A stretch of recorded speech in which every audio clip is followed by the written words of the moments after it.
সিদ্ধান্ত নিচ্ছি যে প্রয়োজনে আমি আগামী সপ্তাহে এসে আমি মাধবপুর চুনারঘাটে মহাসমাবেশ ডাকবো। এই মহাসমাবেশের মধ্য দিয়ে আমি হবিগঞ্জের সব যারা আছেন তাদেরকে একত্রিত হওয়ার কথা বলবো। লাগে আমি জবাবদিহি করার জন্য প্রস্তুত। ফেসবুকে লেখালেখি করতেছে। অবশেষে দেশে আসতে চলেছেন সাবেক এমপি ব্যারিস্টার সুমন। লাইভে এসে সাধারণ মানুষের উদ্দেশ্যে যা বললেন তিনি।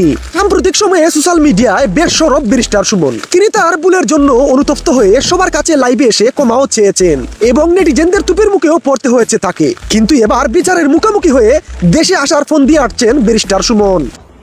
আমি যেহেতু পরশুদিনই চলে আসতেছি বাংলাদেশে, আমি যেহেতু এখন মেম্বার অফ পার্লামেন্ট, আমাকে অনেক জবাবদিহি করা লাগে, আমি জবাবদিহি করার জন্য প্রস্তুত।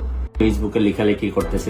আমি যেহেতু পরশুদিনই চলে আসতেছি বাংলাদেশে, আমি বাই দ্য টাইম এই খবর শোনার পর প্রথম বিষয়টা হচ্ছে গিয়ে যে অনেক পাপ আছে যে আমাদের বাচ্চা ছাড়া করার পরে আমাদের এই পাপের ভোগ করতে হয়, পাপের শাস্তি ভোগ করতে হয়।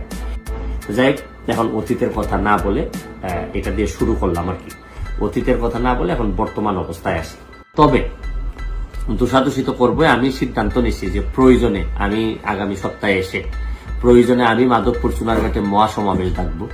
এই মহাসমাবেশের মধ্য দিয়ে আমি হবিগঞ্জের সব যারা আছেন তাদেরকে একত্রিত হওয়ার কথা বলবো। এই কষ্টটুকু আমি এটার জন্য দুঃখ প্রকাশ করতেছি। ব্যারিস্টার সুমন আরো বলেন, আমি যদি আওয়ামী লীগ নেতাদের মতো দুর্নীতি করে থাকি, আমার বিরুদ্ধে সঠিক তদন্ত করা হোক। আমি বিচারের মুখোমুখি হতে প্রস্তুত। আমি আমার জীবনে যা করেছি সব গরিব মানুষের জন্য করেছি।